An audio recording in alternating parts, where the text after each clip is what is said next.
ошол жерде мына Рожавалек Баткенде энелердин ден соолугун толук кандуу тамактандыруу аркылуу жакшыртуу темасына арналган тегерек стол болуп өттү. Иш-чара айыл чарбасынын өндүрүмдүүлүгүн жогорулатуу жана тамак ашты жакшыртуу долбоорунун алкагында уюштурулуп, Кадамжай, Баткен жана Лелек районунун жергиликтүү бийлик өкүлдөрү, жарандык активисттер жана медицина кызматкерлеринин катышуусунда өттү. Аталган долбоор 3 компонент жана 2 багытты камтып, негизги максаттардын бири калкты туура тамактанууга чакыруу болуп саналат. Биздин долбоор айыл чарбасынын өндүрүмдүүлүгүн жогорулатуу жана тамак ашты жакшыртуу долбоору болуп эсептелет. Бул долбоордун 3 компоненти бар. Биринчи компоненти жанакындай ирригациялык жумуштарды аткаруу ич-ара каналдардын арасында. Экинчи компонентибиз ушул биздин пилоттук аймактарга айыл чарбалык консультативдик жардам берүү.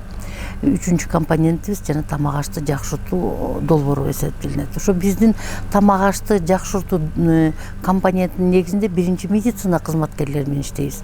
Алардын билимин жогорулатуу менен ошо калкка көрсөткөн медициналык жардамды сапаттуу болушуна өбөлгө түзүп беребиз.